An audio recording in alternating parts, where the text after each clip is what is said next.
함께 나눌 말씀은 느헤미야서 3장 1절부터 32절까지 말씀.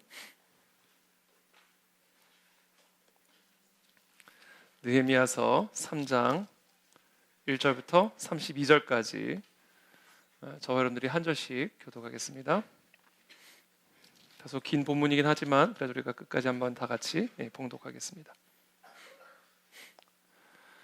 그때 대제사장 엘리야십이 그의 형제 제사장들과 함께 일어나 양문을 건축하여 성별하고 문짝을 달고 또 성벽을 건축하여 한메아 망대에서부터 하나넬 망대까지 성별하였고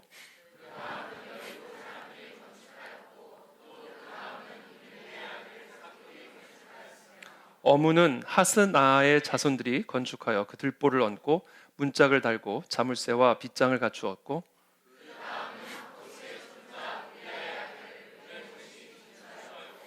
그 다음은 무세사벨의 손자 베레기야의 아들 무술람이 중수하였고 그 다음은 바하나의 아들 사독이 중수하였고 그 다음은 두고와 사람들이 중수하였으나 그 귀족들은 그들의 주인들의 공사를 분담하지 아니하였으며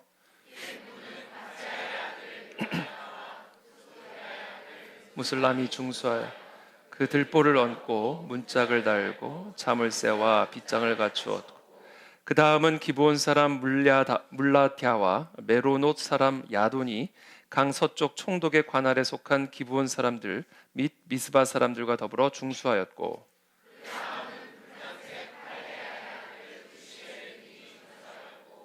그 다음은 향품 장사 하나냐 등이 중수하였고 그들이 예루살렘의 넓은 성벽까지 하였다.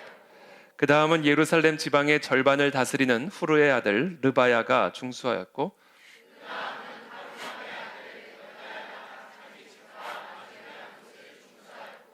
그 다음은 하삽느야의 아들 핫두스가 중수하였고 하림의 아들 말기야와 바핫 모압의 아들 핫숲이 한 부분과 화덕 망대를 중수하였고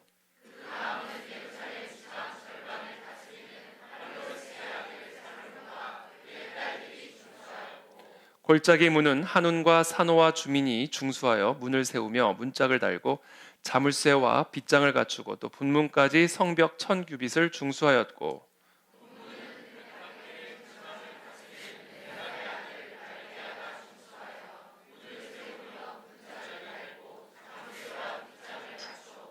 샘문은 미스바 지방을 다스리는 골호세의 아들 살룬이 중수하여 문을 세우고 덮었으며 문짝을 달고 자물쇠와 빗장을 갖추고 또 왕의 동산 근처 셀라 못가에 성벽을 중수하여 다윗 성에서 내려오는 층계까지 이르렀고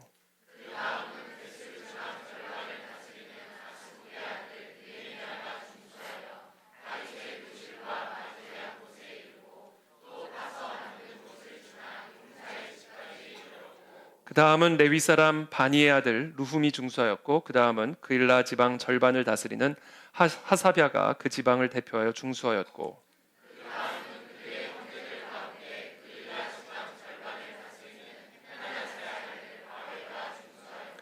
그 다음은 미스바를 다스리는 예수아의 아들 에셀이 한 부분을 중수하여 성구비에 있는 군기고 맞은편까지 이르렀고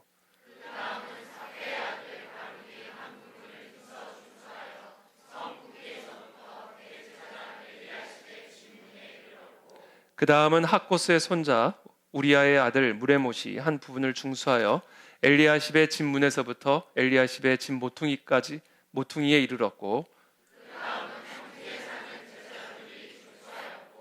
그 다음은 베냐민과 핫숲이 자기 집 맞은편 부분을 중수하였고 그 다음은 아나냐의 손자 마아세야의 아들 아사랴가 자기 집에서 가까운 부분을 중수하였고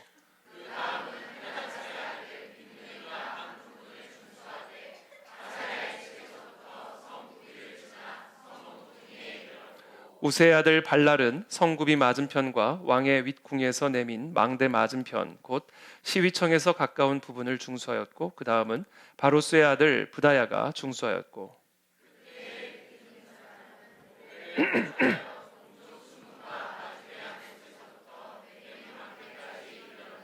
그 다음은 드고와 사람들이 한 부분을 중수하여 내민 큰 망대와 마주대한 곳에서부터 오벨 성벽까지 이르렀느니라.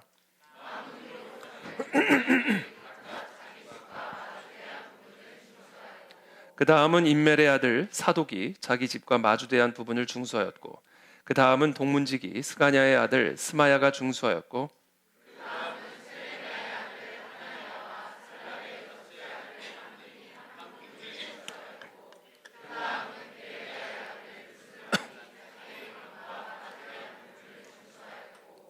그 다음은 금장색 말기야가 한밑갓 문과 마주대한 부분을 중수하여 느디님 사람과 상인들의 집에서부터 성 모퉁이 성루에 이르렀고,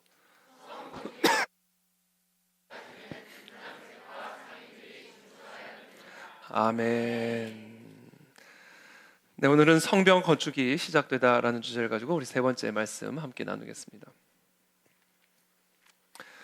여러분, 오늘 이 3장을 쭉 한번 읽어보시면서 왜 이렇게 많은 사람들의 이름을 이렇게 중요한 지면에 이렇게 많이 할애했을까, 아마 약간 의아한 생각이 드신 분들도 많이 계실 겁니다. 이렇게 많은 부분을 할애해서 이 사람들의 이름을 다 기록한 이유는 크게 두 가지 의미를 지니고 있습니다. 첫 번째는 지금 이들이 하고 있는 일이 그만큼 영광스러운 일이었다라는 뜻입니다. 너무나 영광스러운 일이었기 때문에 성경에 기록될 만큼 그렇게 중요한 일이었다라는 것이죠. 얼마나 중요했으면 성경에 기록이 되었겠습니까? 이 일이 보통 중요한 일이 아니었음을 우리는 확인을 할 수가 있습니다. 두 번째, 한 사람 한 사람의 수고와 헌신이 정말 성경에 기록될 만큼 너무나 소중했다라는 뜻입니다. 이 일이 성경에 기록될 만큼 중요한 일이었기 때문에 이 일에 헌신한 한 사람 한 사람의 이름을 불러야 할 만큼, 또 그 한 사람 한 사람의 이름을 성경에 기록할 만큼 너무나 소중하다. 한 사람 한 사람의 그 수고와 헌신이 그렇게 소중하다라는 뜻입니다. 여러분, 저와 여러분들이 하나님과 하나님의 나라를 위해서, 교회를 위해서 수고하고 헌신하는 것들은 여러분 절대로 헛되지 않음을 여러분 기억하시길 축복합니다. 그것이 아무리 작은 일처럼 보여도 하나님 나라에는 작은 일이 없습니다. 하나님 나라의 가장 작은 일이 이 세상 우주보다도 더 큰 일입니다. 그리스도의 몸된 교회를 위해 수고하고 헌신하는 일은 이 세상의 그 어떤 일보다도 가치 있고 중요한 일이고 영광스러운 일입니다. 우리는 이 하나님의 나라의 일을 어떻게 대하고 있습니까? 우리는 교회의 일을 어떻게 대하고 있습니까? 여러분, 이 성벽을 쌓는 거, 이거 어찌 보면 그냥 돌 쌓는 일입니다. 이 돌 쌓는 일이 뭐 그렇게 대단하다고 하나님의 말씀, 성경에 영원무궁토록 기록이 되었어야 할까? 여러분, 하나님의 나라의 일에서는요, 돌무더기 쌓는 일도 이 세상 우주 만물보다도 더 귀하고 값진 일임을 여러분 기억하시기를 축복합니다. 절대로 헛되지가 않습니다.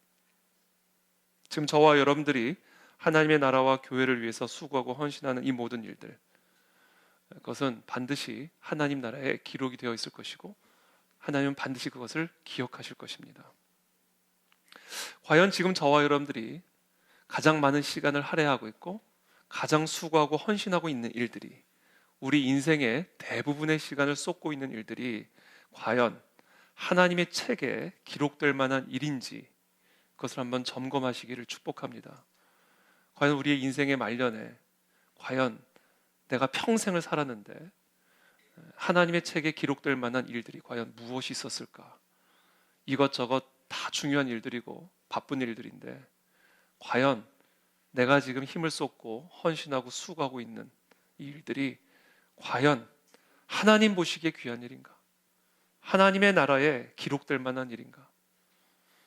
그것을 한번 점검하시기를 축복합니다. 그리고 더 힘을 내어서 하나님의 나라에 수고하시는 저와 여러분들의 인생이 되시기를 축복합니다.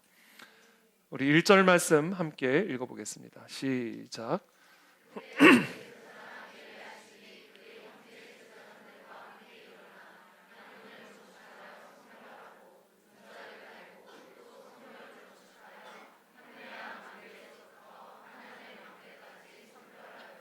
가장 먼저 재건한 문이 양문입니다. 양문. 영어로는 sheep gate입니다. 그러니까 양이 오고 가는 그런 문이었죠. 성벽의 북동쪽 모퉁이에 있는 그런 문이었습니다. 이 양문이라는 이름은 그 성전이 바로 앞에 있었기 때문에 성전 근처에서 희생 제사를 드리기 위해서 양을 데리고 드나들던 그런 문이었기 때문에 양문이라는 이름을 붙인 것이죠. 그렇기 때문에 이 대제사장 엘리야십, 그러니까 대제사장이 이 무너진 양문을 재건하는 일에 가장 큰 관심을 갖는다는 것은 지극히 당연한 일입니다. 제가 우리 그 성벽 그 지도를 하나 준비해 봤는데 잠깐 보여주시겠어요? 이게 당시 성벽 지도입니다. 바로 성전이 있죠. 그 성전 바로 뒤편이 바로 양문입니다. 그래서 이 양들이 이 성전에 오고 가기 위해서 만든 문이 양문이죠. 이렇게 해서 이제 시계 반대 방향으로 해서 쭉 이제 성벽을 재건을 하게 됩니다. 지금 이 성벽의 일부가 지금도 현재 남아 있습니다. 그 다음 사진 보여주시면 지금 이 성벽 당시 느헤미야 시대에 느헤미야와 그 일꾼들이 세운 성벽이 지금도 현존하고 있습니다. 자, 그렇게 양문이 가장 먼저 건설이 됐고요. 그 다음 2절 말씀 또 함께 읽겠습니다. 시작.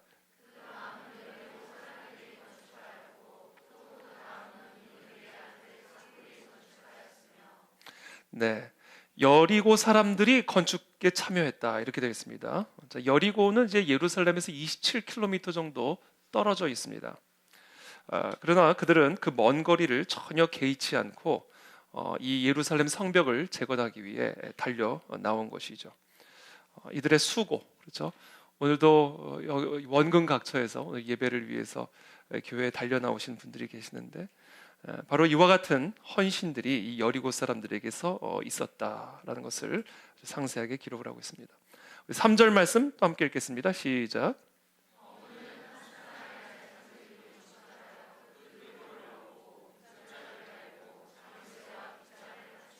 자, 어무는요, 영어로는 이제 fish gate입니다. 그러니까 생선문입니다. 생선문. 그러니까 성 안에 이제 그 예루살렘 성 안으로 이제 생선을 드리기 위해서 생선 가게로 생선을 들여오기 위해서 아마 드나들었던 그 문이 바로 이 어문이었던 것으로 보여집니다. 우리 4절 5절 또 계속해서 읽겠습니다. 시작.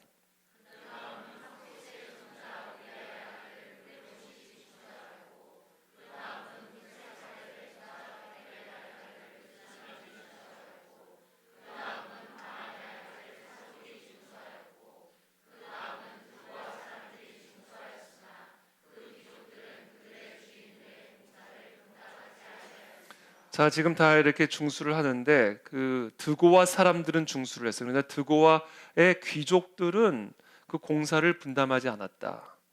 그러니까 느헤미야가 그러니까 이 드고와 귀족들은 아마 자기는 나름대로 잘 조용히 공사를 이제 분담하지 않았을지 모르는데 느헤미야가 그걸 가만히 보다가 적었어요. 그래서 영어 무궁토로 기록이 되어 있습니다.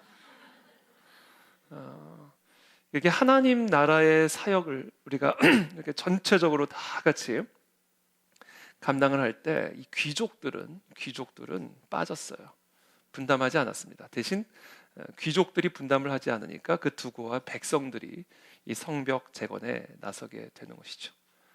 여러분, 우리가 분담해야 할 일들을 분담하시게 되길 축복합니다. 우리 성가대를 더 많이 하셨으면 좋겠어요. 성가대 아직 빈자리가 많이 있잖아요. 성가대 더 많이 하셨으면 좋겠고, 우리 주일학교 교사들 너무 많이 필요합니다. 여러분, 우리가 그 안에 진리교회 성도로서 하나님의 나라를 위해서 감당해야 할, 분담해야 할 사명과 사역들이 있습니다. 우리 그 안에 진리교회 성도님들이라면 한 사람도 빠짐없이 이 성벽 재건, 부흥 운동에 우리가 맡은 바, 우리가 분담해야 할 일들을 감당하실 수 있게 되기를 다시 한번 예수님 이름으로 축복합니다. 하나님은 지켜보고 계십니다. 그리고 기록하고 계십니다. 6절부터 12절까지 쭉 나오는데요. 12절로 바로 건너뛰겠습니다. 우리 12절 말씀 함께 읽겠습니다. 시작.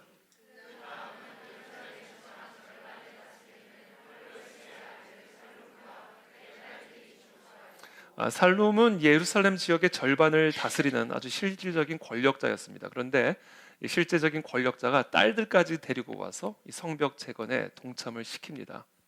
자기 혼자 동참하는 게 아니라 자녀들까지 다 데려와서 이 하나님의 이 성벽을 재건하는 일에, 이 하나님의 나라의 일에 동참을 시키는 것이죠.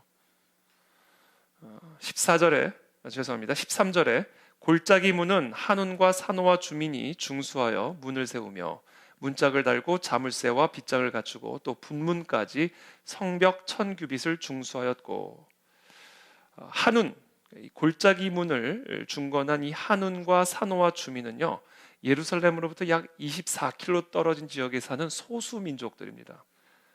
이 소수 민족들까지도 예루살렘의 성벽을 재건하기 위해 그 먼 거리를 마다하지 않고 동참한 것을 보게 됩니다. 14절에 분문은 벳학게렘 지방을 다스리는 레갑의 아들 말기야가 중수하여 문을 세우며 문짝을 달고 자물쇠와 빗장을 갖추었고, 이 분문이라고 하는 건요, 인분할 때 그 분입니다. 영어는 덩 게이트입니다. 그러니까 예루살렘 안에 있는 배설물들과 쓰레기들을 이 흰놈 골짜기로 내보내는 그런 더러운 문이었습니다. 이 말기야는 그 냄새 나는 곳에 문을 세우고 문짝을 달고 자물쇠와 빗장을 달았습니다.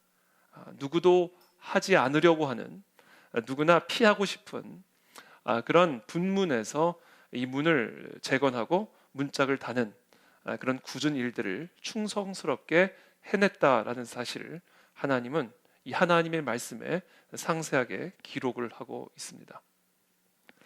우리 교회에서 가장 굳은 일이 있으면 뭘까? 여러 가지 모든 일들이 다 쉽지 않죠.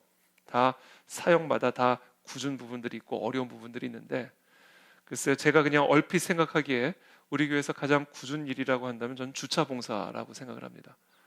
추운 날, 더운 날, 그렇죠? 주차 안내를 하기 위해서 예배 시간이 임박할 때까지 편안한 주차 안내를 위해서 수고하고 계시는 우리 주차 사역팀들이 어떻게 보면 지금 이 레갑의 아들 말기야와 같이 가장 굳은 일을 도맡아 하고 있는 부분들이 아닐까, 이런 생각을 하게 됩니다. 혹시 오늘 우리 주차 사역팀 혹시 계신 분 계시나요? 주차 봉사 사역팀 뭐 계시면 잠깐 손 한번 들어봐 주시면. 안 계신가요? 우리 한 번이라도 주차 봉사를 하신 분 한번 손 들어봐 주시겠어요? 우리 박수로 축복해 주시면 감사하겠습니다.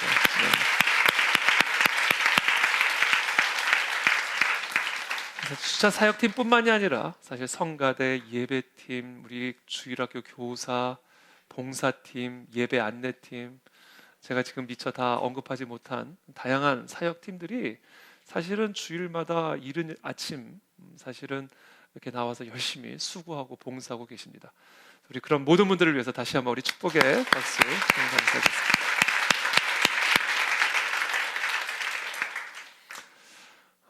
이 성벽 재건에 참여한 사람들이 소개가 될 때마다 반복해서 등장하는 단어가 있습니다. 바로 그 다음입니다. 저는 오늘 3장을 쭉 읽으면서요, 그 다음밖에 생각이 안 났어요. 그 다음. 다른 건 머리에 잘 들어오지 않고 그 다음만 남더라고요. 그 다음이 사실은 느헤미야 3장에서 제일 중요한 단어인 것 같습니다. 서로 맡은 지역은 달랐지만 그들은 양문 건축을 시작으로 해서 어문, 분문, 그 다음으로 계속해서 연결해 나갔습니다. 사실 그들은 단순히 성벽을 건축한 것이 아니었습니다. 가까운 거리에서 참여한 사람들로부터 먼 곳에서부터 온 사람들까지, 사회적으로 지위가 높은 사람들에서 소수 이방 민족까지 성벽을 건축하는 일에 그 다음 계속해서 온전한 연결과 연합을 이룸으로써 이 성벽 건축이 완성이 되어져 가는 것이죠. 바로 이것이 교회가 세워져 가는 모습입니다. 저는 이 느헤미야 3장을 오늘 묵상하면서 이 교회가 세워지는 모습을 보게 되었습니다. 이 느헤미야의 성벽 재건 운동은 바로 교회의 회복 운동이요, 부흥 운동의 모습인 것입니다. 그렇다면 이 부흥이 일어날 때 어떤 현상들이 일어나게 될까? 오늘 느헤미야 3장에서 보여지는 이런 모습들이 일어납니다. 모든 사람들이 원근각처에서 교회를 세우기 위해, 하나님의 나라를 세우기 위해, 부흥을 경험하기 위해, 이 땅에 부흥이 임하게 하기 위해 오늘 저와 여러분들이 모인 것처럼 이렇게 원근각처에서 모여서 기도의 벽돌을 쌓고 찬양의 벽돌을 쌓는 것이죠. 바로 이것이 부흥이 일어날 때 나타나는 특징이요, 바로 그것이 교회 회복 운동의 모습인 것입니다. 자, 부흥이 일어날 때 나타나는 아주 중요한 특징들 몇 가지가 있습니다. 이 부흥사를 보면 예외가 없이 나타나는 현상들입니다. 첫 번째, 부흥은요 언제나 교회 안에서 시작이 됩니다. 이 성벽 재건 운동은요 이방 사람들이 주도해서 만든 게 아니에요. 이스라엘 백성들, 포로로 끌려갔던 이스라엘 백성들이 다시 돌아와서 세운 것이 바로 이 느헤미야의 성벽입니다. 그와 마찬가지로 부흥은요 저 생뚱맞게 갑자기 저 세상 바깥에서 일어나는 게 아니에요. 부흥은 언제나 교회 안에서부터 일어나게 되는 겁니다. 이 부흥은 제가 되살아나는 것, 다시 살아나는 것이라 말씀을 드렸죠. 부흥은 부활과 동일하고 말씀을 드렸어요. 그러니까 무언가 살았었던 거예요. 무언가 살아 있었던 겁니다. 활기가 있었고 생명력이 있었던 거예요. 그런데 그 생명력이, 그 활기가 쇠약해지고 시들어가기 시작하다가 거의 꺼져가기 일보 직전에 이르게 된 겁니다. 지금 이스라엘의 포로처럼. 그래서 사람들은 이젠 죽었다, 이젠 다 끝났다, 이젠 더 이상 우리에게 어떤 소망도 남아있지 않다 라고 말할 수밖에 없는 그런 지경에까지 이르게 된 거예요. 자, 그와 같이 꺼져가고 있는 생명, 그와 같이 시들어져 가고 있는 그 활력을 다시 일깨우고 다시 그 생명과 활력을 자극해서 소생시키는 것, 그게 바로 부흥입니다. 그래서 부흥은 언제나 일차적으로 교회 안에서 그리스도인들 사이에서 일어나게 됩니다. 그러니까 우리 안에서 부흥이 일어나야 되는 거예요. 그와 같이 이 교회 안에 비상한 하나님의 은혜가 부어지는 시기, 그게 바로 부흥입니다. 저는 이 시간 기도합니다. 지난 7년 동안 그 안에 진리교회가 한 번도 경험해보지 못했던 그런 새로운 활력과 새로운 생기가 우리 교회 안에 불어오기를 축복합니다. 그것을 우리 함께 기도하게 되기를 축복합니다. 새벽마다 밤마다 특별히 이번 5일간의 에스더 금식 기도회 기간 동안에 정말 하나님, 지금까지 이 교회에서 우리 그 안에 진리교회에서 맛보지 못했던 새로운 생기와 활력을 우리 모두가 경험하고 체험하게 도와 주시옵소서. 두 번째, 부흥이 일어나면 나타나는 특징이 있는데요, 부흥이 교회 안에서 일어나게 되면요 너무나 자연스럽게 교회 안에 있는, 지금 모여있는 이렇게 다수의 사람들이 무언가 지금 자신들에게 임했다라는 것을 인식하게 됩니다. 그냥 무감각할 수가 없어요. 하나님이 임하셨는데 어떻게 그것에 대해서 무지할 수가 있겠어요? 그러니까 우리 교회 가운데 지금 부흥이 임했다라면 어떤 일들이 일어나야 되냐면, 전부는 아닐지라도 적어도 다수의 우리 성도님들이 무언가 임했다, 지금 우리들 가운데 무언가 새로운 바람이 임했다라는 것을 이 예배의 자리에서 느끼게 되는 거예요. 저는 그런 일들이 오늘 밤에 나타나게 되기를 축복합니다. 세 번째,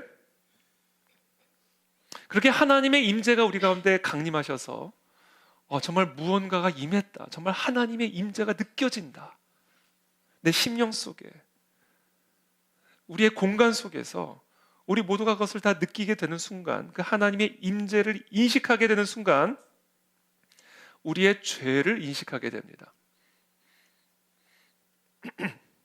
나의 죄에 대한 깊고 무서운 인식, 아주 극심한 죄책감을 갖게 됩니다.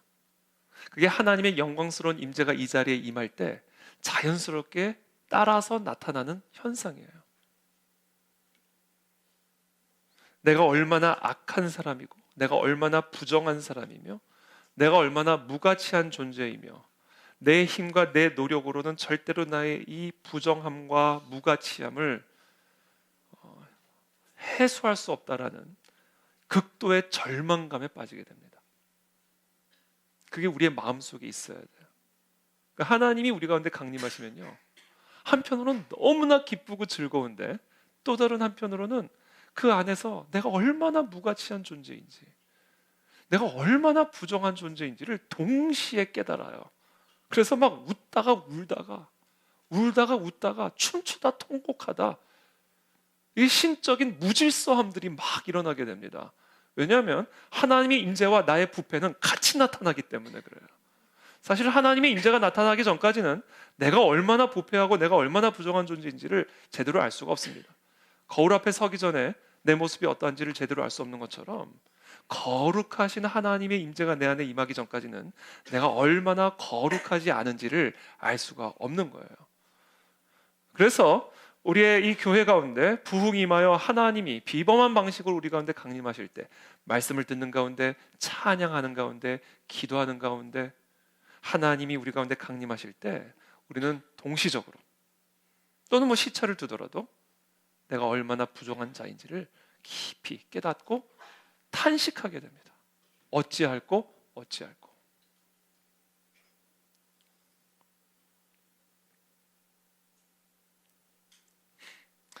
그렇게 깨닫게 되면 이제 네 번째 현상이 일어나게 됩니다. 그와 같은 극도의 무력감과 절망감 속에서 하나님의 일방적인 은혜가 아니고서는 지금 나의 이 부정함과 나의 이 죄악을 해결할 수 있는 방법이 없음을 깨달아 알게 됩니다. 그래서 전적으로 그 하나님의 은혜에 매달리게 되는 거예요. 예수 그리스도의 십자가 대속의 은혜를 완전하게 매달리게 되는 거예요. 이거 외에는 나의 부정함을 씻어낼 길이 없는 것이고 1초마다 짓는 내 평생의 죄의 무게를 감당해낼 수 있는 다른 방법이 없음을 알게 되는 겁니다. 그래서 우리는 십자가를 붙잡게 되고 십자가만을 노래하게 되고 십자가의 대속의 은혜만을 전적으로 의존하며 나가게 되어 있습니다. 그래서 부흥의 자리에서는 언제나 십자가가 높아지고요, 언제나 예수 그리스도의 대속의 은혜가 찬양과 경배를 받게 되어 있습니다. 이게 부흥사에서 나타나는 아주 공통적인 특징이에요.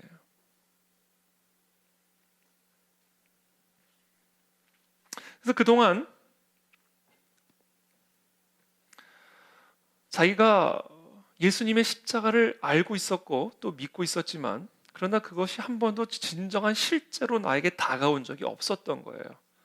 그 예수 그리스도의 그 십자가의 능력을 한 번도 느껴본 적이 없었던 거예요. 그러나 예수 그리스도의 그 십자가의 죽음으로 말미암아 내 안의 죄가 녹아 없어졌다라는 사실, 이제 드디어 깨져서 완전히 사라졌다는 사실, 주홍빛 같은 그 무겁고도 더럽고도 붉은 죄들이 한순간에 그리스도의 대속의 은혜로 흰 양털처럼 되었다라는 이 사실을 비로소 머리로 뿐만이 아니라 인격적으로 깨달아 알게 되는 거예요. 그래서 그 깨달음을 통해서 이제 눈물이 나올 수도 있고 감사 찬양이 나올 수도 있고 정말 술 취한 사람처럼 춤을 출 수도 있고, 그 은혜가 너무나 감사하고 기뻐서 내 주홍빛 같은 모든 붉은 죄들을 그리스도께서 다 십자가에서 감당하셨다는 이 사실에 감격을 하여 울기도 하고 통곡하기도 하고 기뻐 뛰며 찬양을 하기도 하는 이런 일들이 일어나게 되는 것입니다. 그 다음 다섯 번째, 어떤 일들이 일어나는가?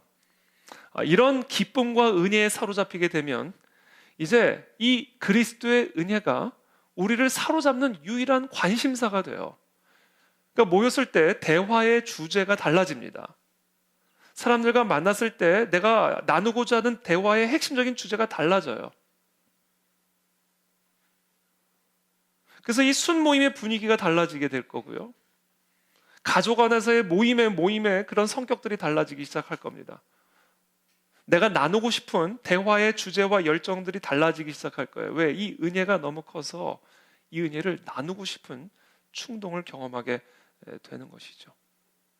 전화를 걸어서 내가 경험한 은혜를 나누고 싶고, 글이라도 써가지고 내가 받은 이 은혜를 혼자만 간직하기엔 너무나 답답하니까 이것을 누구랑 나누고 싶고, 그래서 카톡으로 긴 장문의 은혜를 나누기도 하고, 전화를 걸어서 오늘 내가 말씀을 듣는 가운데, 말씀을 읽고 묵상하는 가운데 하나님이 나에게 어떤 깨달음을 주셨는지 이거를 감출 수가 없는 그런 은혜의 감격이 우리 안에 있게 되는 겁니다. 어제도 우리 성도님 한 분이 이제 전화를 주셨는데 제가 이제 전화기를 꺼놓고 있었어가지고 못 받았다가 이제 밤에 집회를 끝나고 이제 통화를 했는데 받은 은혜가 너무 커서 그날 낮에 말씀을 묵상을 하다가 이 말씀이 이게 보물이라는 걸 이분이 처음 깨달은 거예요. 그래서 이걸 저하고 나누고 싶으셔가지고 전화를 하신 거예요. 그래서 제가 집회 끝나고 통화를 하면서 이제 이야기를 나누는데 막 기쁨이 넘치세요. 야, 이게 말씀이 보물이라는 게 이런 의미군요. 그러면서 저한테 나누시는데 바로 이런 것들이 부흥회 때 일어나는 현상들입니다. 꼭 말씀을 듣는 자리에서만 은혜를 받는 게 아니에요. 부흥이 임하면요, 출근하다가 은혜를 받아요. 혼자 말씀을 묵상하다가, 탄광에서 말씀을 읽다가 회심하는 일들이 일어나게 됩니다. 헬스클럽에서 운동을 하다가 마음의 은혜가 되어서 헬스클럽에서 운동하다 무릎을 꿇고 찬양하고 싶은 충동을 느끼는 경우들도 있을 수가 있어요. 이게 부흥회 때 일어나게 되는 일들입니다. 제가 몇 번째 했죠? 5번째 했나요? 네, 이제 6번째 마지막입니다. 6번째는 어떤 일들이 일어나는가? 그렇게 우리 안에, 교회 안에 이런 비범한 은혜가 임하게 되고, 그래서 우리의 마음에 감격과 감사가 넘치게 되잖아요. 그거는 반드시 이 교회 바깥으로 흘러 넘쳐 나가게 되어 있습니다. 그래서 강력한 부흥은요, 언제나 강력한 사회개혁 운동으로 이어지게 되어 있습니다. 진정한 사회개혁 운동은요, 언제나 부흥회 때에 일어나게 되는 것을 우리는 부흥의 역사를 통해서 확인할 수가 있게 되는 겁니다.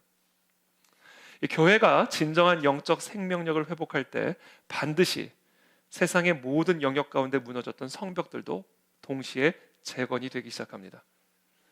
우리 교회의 표어, 비전, 거룩한 대한민국 위대한 통일한국.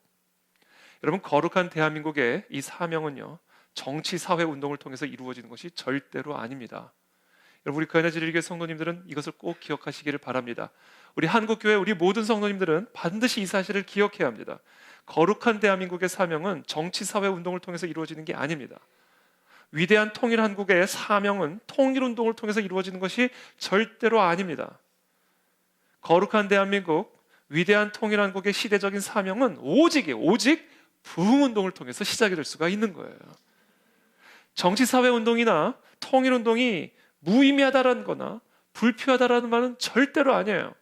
그것이 할 필요가 없다는 얘기가 전혀 아니에요. 다만 부흥 운동으로부터 흘러나오는 정치, 사회 운동이 아니면, 부흥 운동으로부터 흘러나오는 통일 운동이 아니면 그것은 이 세상을 바꿀 수 있는 힘을 가지고 있지 않다. 세상 그냥 사람들의 힘에 불과한 거예요. 부흥으로부터 흘러나오는 운동이 되어야 됩니다. 그래야 이 세상을 개혁할 수 있고 변화시킬 수가 있는 거예요. 그러므로 정치 운동이 무의미하거나 불필요하다는 얘기가 절대로 아니에요. 그 전에 먼저 부흥 운동이 선행되어야만 한다라는 거예요. 이 부흥 운동이 일어날 때, 그때 세상을 변화시킬 수 있는 힘과 능력이 무슨 운동을 하든 거기서부터 흘러나올 수 있다라는 겁니다. 영국의 노예제도 폐지를 보십시오. 그것이 사람들이 조직 만들어가지고 노예 폐지 운동해서 노예 폐지가 된 줄 아십니까? 물론 클래팜 공동체를 윌버포스가 만들어서 정말 유력 정치가들을 모아서 노예 폐지 운동을 했지만, 그 정치 사회 운동 이전에 먼저 조지 휘필드와 존 웨슬리의 강력한 성령의 기름 부으심이 있는 영적 부흥 운동이 영국 사회 안에 먼저 선행이 됐기 때문에, 거기서부터 이 노예 폐지 운동이 흘러나왔기 때문에 이 불가능한 노예 폐지를 이루어낼 수가 있었던 거예요. 여러분, 당시 영국 사회에서 노예 폐지는 건 불가능한 일이었습니다. 우리나라에서 지금 자동차 산업 폐지시키는 것과 똑같은 거예요. 우리나라에서 반도체 사업 금지시키는 것과 똑같은 일입니다. 이 막대한 노동력을 무료로 쓸 수 있는 이것을 포기한다는 건 영국 경제를 포기하는 것과 마찬가지였어요. 그거를 폐지시켰다. 이거는 조지 휘필드와 존 웨슬리와 같은 영적 지도자를 통한 놀라운 영적 각성 운동으로부터 흘러나오지 않았다면 이거는 절대로 이루어질 수 없는 일이었어요. 그래서 영국의 노예 폐지 운동은요, 윌버포스가 한 게 아니에요. 성령께서 하신 일입니다. 미국의 건국, 여러분, 미국의 건국의 아버지들이 미국을 건국한 것처럼 보이시죠? 아니에요.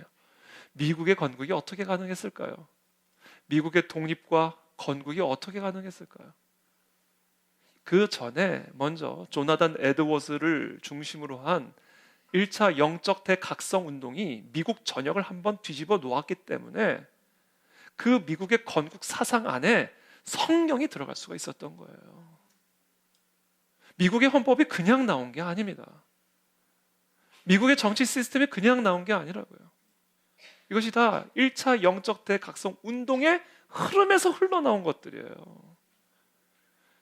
그러니까 우리나라에서도 제2의 건국이요, 통일이 완성이 되기 위해서는요, 반드시 그 이전에 제1차 영적 대각성 운동과 같은 강력한 영적 부흥이 이 한반도 전체를 휘감는 일들이 한번 일어나야만 하는 겁니다. 그래서 우리는 그 안에 진리교회 부흥만을 위해서 기도하는 게 아니에요. 한국교회 전체의 부흥을 위해서 기도를 해야 돼요.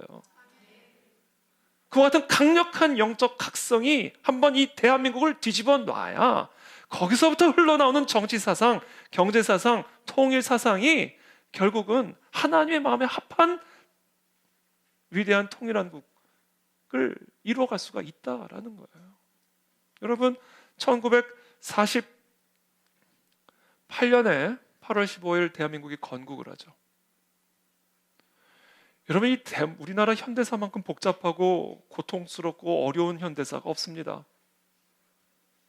근데 그 복잡한 국제정세, 그 복잡한 국내 정세, 말도 못하게 복잡하죠. 그런 정말 말도 못한 그 혼란스러운 혼돈기에 기도로 대한민국 국회가 시작될 수 있었던 이유는요, 1907년 평양 대부흥운동이 있었기 때문에 가능한 거예요. 그 1907년 평양 대부흥운동이 한반도 전체를 성령으로 한번 뒤집어 놓았기 때문에 거기서 이승만이라는 인물이 나오고 거기서 다양한 정치, 경제, 교육, 문화, 예술의 지도자들이 하나님의 사상으로 무장된 느헤미야와 같은 지도자들이 일어나가지고 정치, 경제, 문화 영역 곳곳으로 돌아가 완전하게 회파된 성벽들을 재건할 수가 있었던 것입니다.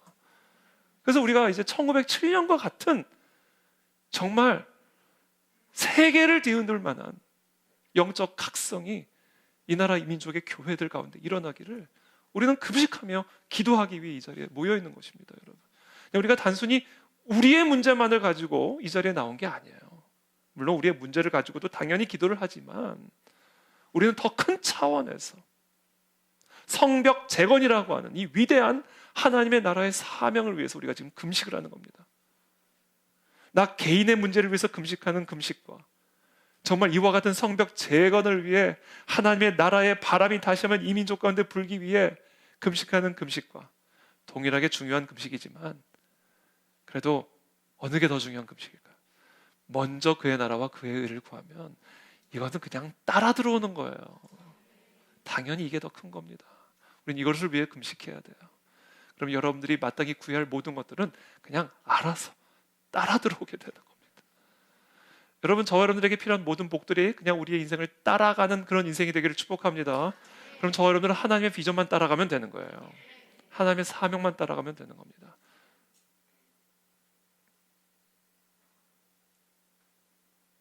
그렇다면 어떻게 이 땅의 교회의 회복과 부흥운동이 일어날 수가 있을까요? 어떻게 하면 이 땅의 교회가 회복이 되고 부흥이 일어날 수 있을까? 어떻게 하면 우리 성도님들, 울카네 진리교회 성도들이, 한국교회 성도들이 정말 부흥을 경험하는 그런 세대가 될 수 있을까요? 그래서 정말 거룩한 대한민국 위대한 통일한국의 시대적인 사명을, 성벽의 재건을 완수할 수 있을까요? 여러분 꼭 기억하십시오. 제일 중요한 겁니다. 교회가 무엇인지를 제대로 아셔야 돼요. 우리가 이 교회가 무엇인지를 정말로 제대로 아셔야 돼요. 거기서부터 진짜 부흥은 일어납니다. 이게 오늘 제가 여러분들과 나누고자 하는 핵심적인 메시지입니다. 여러분들에게 교회가 뭐죠? 또 여러분들에게 교회가 뭡니까? 우리 모든 그리스도인들이 이 교회가 무엇인지를 제대로 알기 전까지는 절대로 부흥을 경험할 수가 없습니다. 왜냐하면 교회가 무엇인지를 제대로 모른다면 교회를 절대로 제대로 진지하게 여기지 않을 것이기 때문에 그래요. 절대로 소중하게 여기지 않을 것이기 때문에 그래요. 교회가 어떤 건지를 저와 여러분들이 제대로 모르면 우리는 절대로 교회를 소중하게 대할 수가 없어요. 그만큼 이 교회가 진짜 그 중요한 만큼 우리가 이 교회를 가치 있게 대할 수가 없어요. 우리가 교회를 제대로 알지 못하면 그 교회를 절대로 진지하게 대하거나 정말로 소중하게 여기지 않을 것이고, 그래서 결국은 교회를 함부로 대할 것이고, 교회를 함부로 대한다는 것은 교회의 머리 되시는 예수 그리스도를 함부로 대하는 것을 의미하는 것이기 때문에 그와 같은 성도들이 모여있는 교회 안에는 절대로 그리스도가 임하실 수가 없습니다. 여러분. 그런 교회 안에는 절대로 그리스도의 영이 부어질 수가 없습니다. 그래서 어떤 영적 생명력도 우리는 경험할 수가 없습니다. 여기 계신 우리 모여있는 우리 성도들이 교회를 어떻게 생각하고 있는가? 나에게 교회는 어떤 곳인가? 어떤 것인가?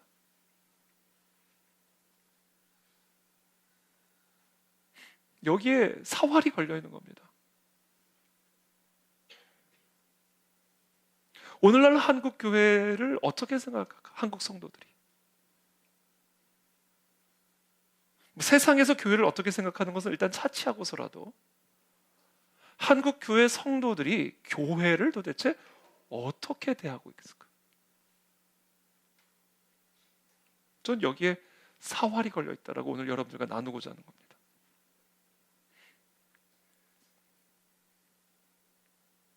교회가요, 우리 생명보다 더 귀한 곳이 되어야 됩니다. 왜냐하면 교회는 그리스도의 몸이기 때문에 그래요. 예수 그리스도가 여러분 생명보다 귀한 분이십니까? 그러면 교회가 여러분 우리의 생명보다 더 귀한 곳이 되어야 됩니다. 지금 여기서 단절이 되어 있는 거예요. 예수님은 사랑하는데 교회는 사랑하지 않아. 예수님은 귀한데 교회는 귀하지 않아. 예수님은 경배하는데 교회는 막 해쳐. 이게 지금 이 교회의 생명력이 완전히 시들어버린 이유예요. 교회가 무엇인지를 모르고 있기 때문이에요. 교회란 무엇입니까? 에베소서 1장 17절부터 18절까지의 말씀 한번 다 같이 읽겠습니다. 시작.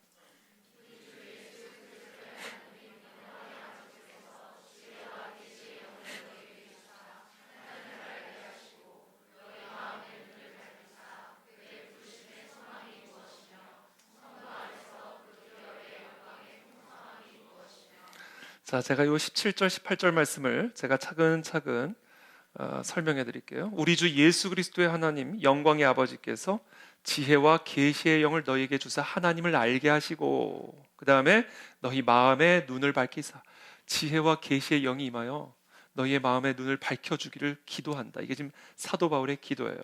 그래서 무엇을 볼 수 있는 마음의 눈을 밝혀주기를 기도하고 있는가? 그의 부르심의 소망이 무엇이며,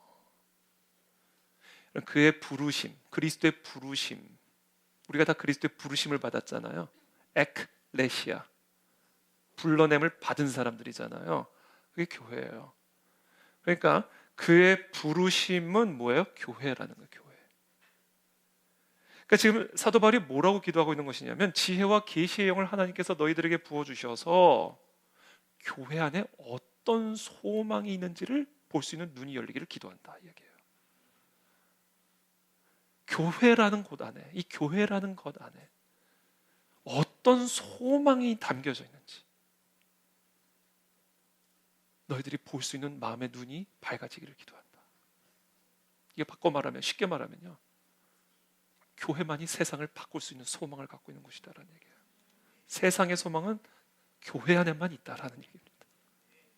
저와 여러분들의 개인의 삶의 소망은 교회 안에만 있다라는 거예요. 그것을 볼 수 있는 눈이 열리기 전까지는 절대로 교회를 생명보다 귀하게 여길 수가 없다. 여러분, 교회 안에 소망이 있는 거예요. 세상에 소망은 없습니다. 이 세상에 소망이라는 것은 오직 교회 안에 있다. 그러니까 이 세상 모든 사람들이 다 교회로 와야 되는 거예요. 왜? 교회 안에만 소망이 있기 때문에. 소망이 없는 사람들 다 데리고 교회로 데리고 와야 되는 겁니다. 소망이 없다고 절망하는 분들은 더 교회에 나와야 돼. 왜? 교회가 소망이에요.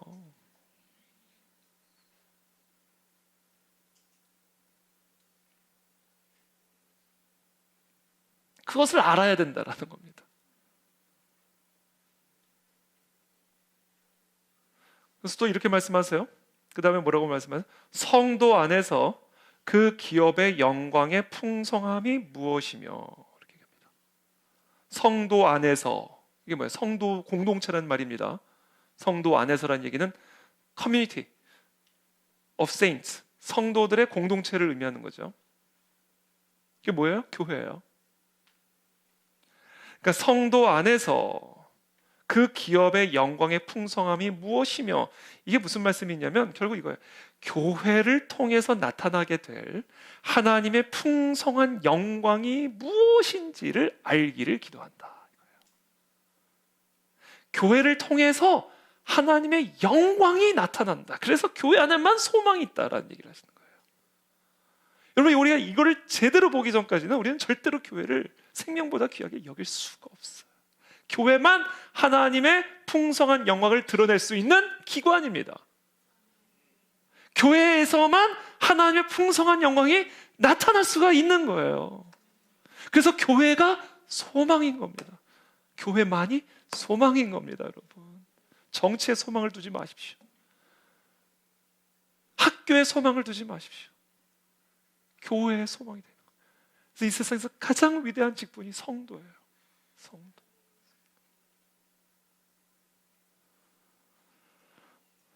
그래서 19절에 계속해서 이렇게 말씀하십니다. 또 함께 읽겠습니다. 시작.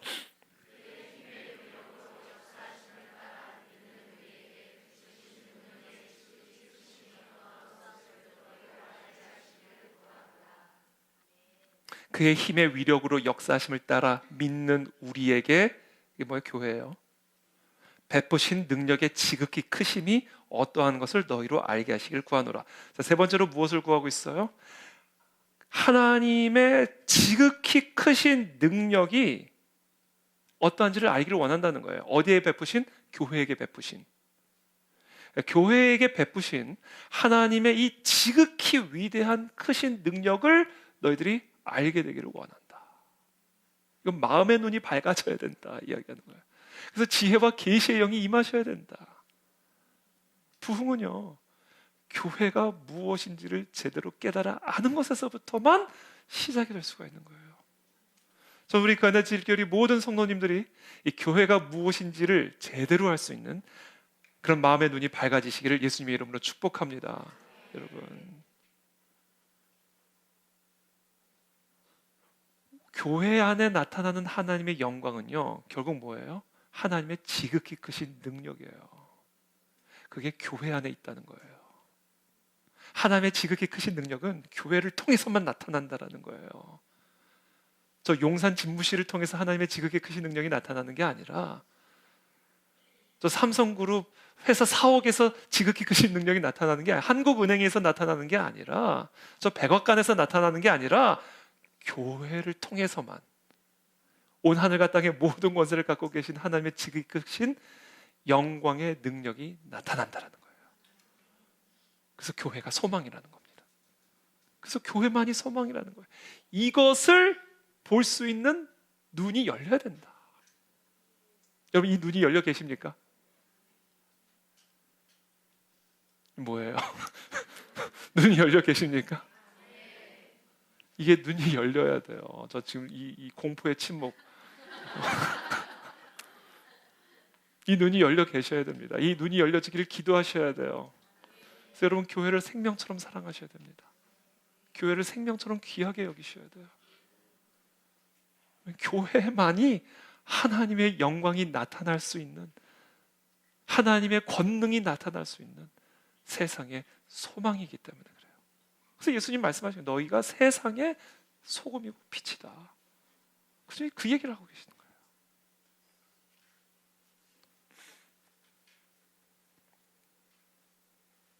헤로드 왕궁에 하나님의 성전이 임했다, 하나님의 임재가 임했다라는 성경의 기록 보신 적 있습니까? 바로 왕궁에 하나님의 임재가 임했다라는 그런 기록 보신 적 있으세요? 그 광야 한복판 흙무더기 속에 묻혀있는 그 성막에 천지 만물을 창조하신 하나님의 임재가 임한 것입니다. 세상은 교회를 초라하다 말하지만, 세상은 교회를 조롱할지 모르지만, 세상은 교회를 멸시할지 모르지만, 세상이 멸시하는 그 성막 안에 하나님의 영광스러운 임재가 거하시는 거예요. 성막을 텐트라고 무시하는 사람이 살아남았겠습니까? 그 당시 까딱 잘못하면 죽어버렸어요. 하나님의 교회라는 거예요. 그게. 여러분, 교회를 해치고 잘 될 거라고 생각하십니까? 이건 무서운 얘기를 하는 겁니다. 지금 교회를 혼란스럽게 하고, 교회를 회방하고, 교회를 파괴하고 하나님의 저주를 피할 수 있을 거라 생각하세요? 교회를 우습게 여기고, 교회를 멸시하고, 그리고 하나님의 저주와 심판을 피할 수 있을 거라 생각하십니까? 도대체 구약의 성막이 우리에게 가르쳐주는 교훈이 무엇입니까? 구약의 성전이 우리에게 가르쳐주시는 교훈이 뭐예요? 도대체 우리가 얼마나 무지하고 무감각해져 있으면 교회를 그렇게 가볍게 여기고, 교회를 우습게 여기고, 교회를 조롱하고, 교회를 멸시합니까? 이 부분에 대해서 한국교회와 우리 그 안에 주일교회 성도들이 새 마음을 받지 않으면 절대로 부흥은 일어날 수가 없다. 왜? 교회는 그리스도의 몸이잖아요.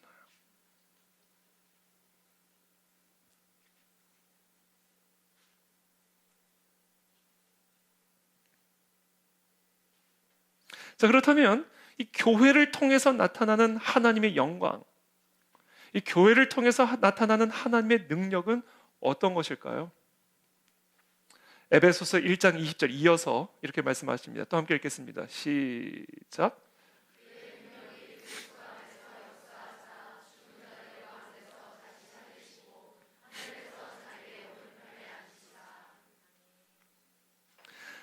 교회를 통해서 나타나시는 하나님의 능력이 어떤 능력이냐면요, 그리스도 안에서 역사하신 능력이래요. 그게 교회 안에 있는 능력이랍니다. 교회 안에 있는 하나님의 영광이에요. 그게 그리스도 안에서 역사하신 그 능력이 교회 안에 있는 능력이 있는 거예요. 그리스도 안에서 어떻게 역사하신 능력이에요? 죽은 자들 가운데서 다시 살리시고 하늘에서 자기의 오른편에 앉히사.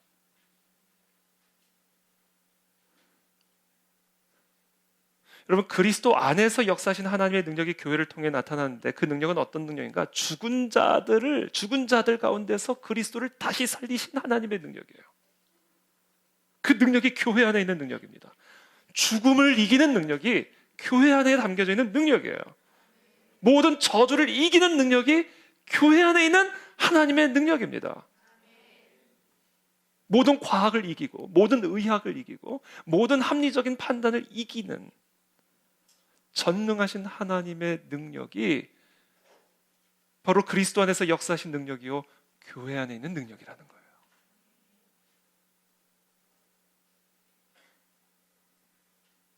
그래서 21절에 또 이렇게 말씀하십니다. 함께 읽겠습니다. 시작.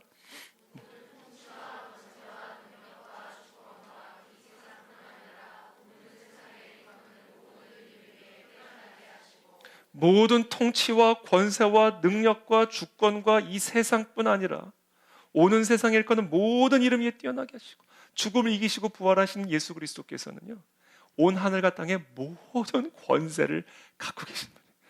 그게 교회 안에 있는 능력이라는 거예요. 이제 교회가 어떤 건지 아시겠습니까, 여러분? 교회가 아무리 지금 이렇게 지하에 있어도 교회 건물이 이곳저곳이 낙이 뭐 녹슬고 교회에 모인 사람들이 어떠하더라도 교회에 세워진 목사들이 어떤 모습을 갖고 있다 할지라도 여러분, 교회가 어떤 곳인지를 아셔야 돼요.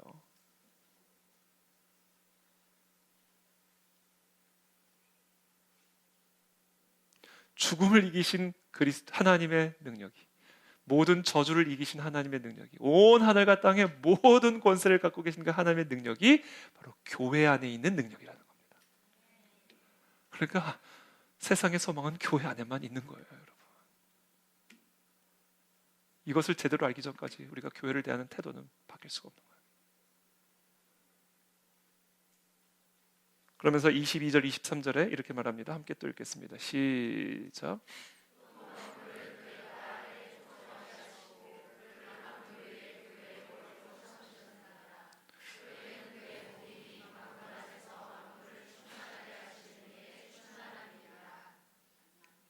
그러면서 뭐라고 말씀하세요? 만물을 그의 발 아래 복종하게 하시고 그를, 예수 그리스도를 만물 위에 교회의 머리로 삼으셨다. 그러니까 만물 위에서 만물을 다스리고 통치하시는 교회의 머리가 예수 그리스도시라는 거예요. 그러면서 23절에 교회는 그의 몸이니 만물 안에서 만물을 충만하게 하시는 이의 충만함이니라. 이게 무슨 얘기예요? 저는 이 말씀을 한동안 이해를 못했어요. 이게 도대체 무슨 말인가? 만물 안에서 만물을 충만하게 하신 이의 충만함이 그의 몸된 교회라는 거예요. 교회가 그리스도의 몸이라는 겁니다. 그러니까 그리스도와 교회는 뭐예요? 한 몸이라는 거예요. 지금 그 말씀하고 계시는 거예요. 예수 그리스도와 교회는 한 몸이라는 겁니다. 아무리 지하에 있고 아무리 모인 사람들이 문제가 많아도 아무리 목사들이 부족해도 교회라는 것은 그리스도 한 몸이라는 거예요. 이것을 볼 수 있는 마음의 눈이 밝아지기 전에는 부흥은 일어날 수가 없는 거예요. 어떻게 그리스도의 몸을 십자가에 못 박으면서 부흥을 기대합니까? 어떻게 그리스도의 몸에 창자국을 내면서 부흥을 기대한단 말이에요. 그리스도의 몸을 돌보지 않으면서, 그리스도의 몸에 무관심하면서, 그리스도의 몸을 사랑하지 않으면서 어떻게 부흥을 기대한단 말이에요. 그리스도의 몸을 위해 헌신하지 않는데, 희생하지 않는데, 그리스도의 몸을 위해서 수고하지 않는데 도대체 어떻게 우리가 부흥을 경험할 수 있단 말이죠.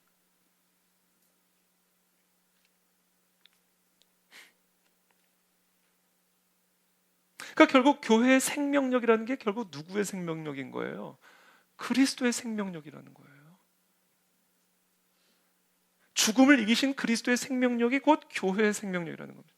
교회의 권능이 그럼 누구의 권능이에요? 담임 목사의 권능이에요? 거기에 모인 성도들의 권능이에요?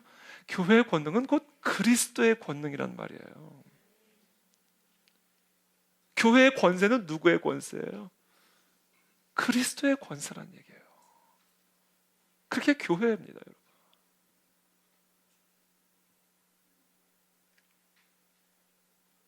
그래서 이 그리스도의 권세와 능력은 오직 그리스도의 몸된 교회를 통해서만 나올 수가 있는 거예요. 그래서 교회만 세상의 소망이요, 교회만 세상의 빛인 겁니다. 이 사실에 우리 모두의 눈이 열리게 되기를 축복합니다. 여러분, 교회를 사랑하십시오. 예수 그리스도를 사랑하는 겁니다.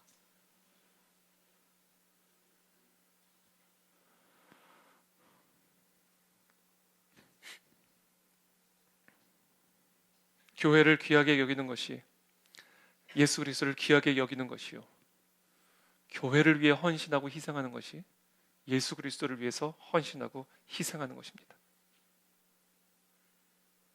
바로 이것이 교회 재건을 위해서 가장 시급한 한국 교회의 문제다라는 거죠.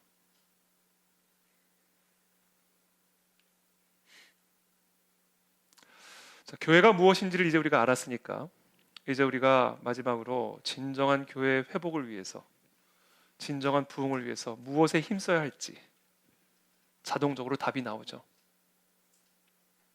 그것은 바로 교회의 머리 되시는 예수 그리스도와 더 깊고 더 친밀하게 연결이 되고 연합이 되는 겁니다. 지금보다 더 우리가 그리스도와 친밀해지고 그리스도와의 관계가 더 깊어져야 되고 예수 그리스도를 경배하고 찬양함이 더 강렬해져야 돼요. 그렇게 우리가 머리 대신 그리스도와 더 강력하게 연합이 되고 연결이 돼야 그 머리 대신 그리스도로부터의 생명력과 권세와 능력이 그리스도의 몸된 교회 안에 충만하게 나타날 수가 있는 거예요. 그러니까 부흥을 위한 조건 하나입니다. 그리스도와 더 친밀하게, 오직 그리스도만을 더 깊이 온 마음과 뜻과 힘을 다하여 머리 대신 그리스도와 연합되는 일에 힘을 다하는 거, 그분만을 경배하고 찬양하는 거, 그리스도의 강림이 이곳 가운데 임하기를 그리스도의 이름으로 부르짖는 일에 지금보다 더 많은 힘을 기울이는 거, 그것이 유일한 부흥의 길입니다.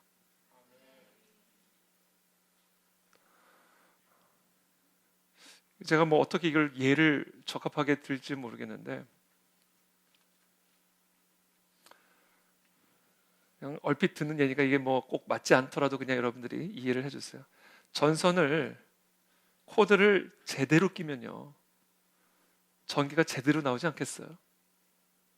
근데 전 코드를 살짝 끼면요 제대로 안 나오지 않겠냐고요. 모르겠어요. 이게 진짜 과학적으로만 아니에요? 모르겠어요. 하여튼 그렇다고 생각하세요. 그냥 오늘은 예를 들어 설명드리는 거니까. 예수 그리스도에게 우리가 깊이 뿌리를 내린 만큼 그리스도의 생명력은 더 강력하게 나오는 것이고요, 살짝 담그기만 하고 있을 때는 그리스도의 권능이 살짝 찔끔찔끔밖에 안 나오는 거예요. 그러니까 이제 우리가 뭘 해야 되냐, 오늘 밤에 온 마음과 뜻과 힘을 다하여 예수 그리스도만을 높여드리는 일에 힘을 다하는 겁니다. 우리의 모든 죄를 사하신 주님, 예수 그리스도의 대속의 피만을 자랑하고 찬양합니다. 내 모든 주홍빛 같은 붉은 죄들을 다 사해 주신 주님, 내 힘과 내 공로로는 어찌할 수 없는 1초마다 양산되는 하나님이 죄 덩어리, 그러나 예수 그리스도의 대속의 피로 우리를 완전히 새롭게 하신 주님의 이름만을 찬양합니다. 그 대속의 은혜만을 나는 전적으로 의존합니다. 저 영광 받아 주시옵소서. 머리 대신 주님이시여 우리 교회 가운데 그리스도의 권세와 능력을 충만하게 기름 부어 주시옵소서. 그래서 놀라운 하나님의 역사들을 체험하여 이 땅에 성령의 바람이 부는 부흥의 시대를 허락하여 주시옵소서. 이것을 위해서 우리가 함께 기도하며 나가기를 원합니다. 기도하겠습니다.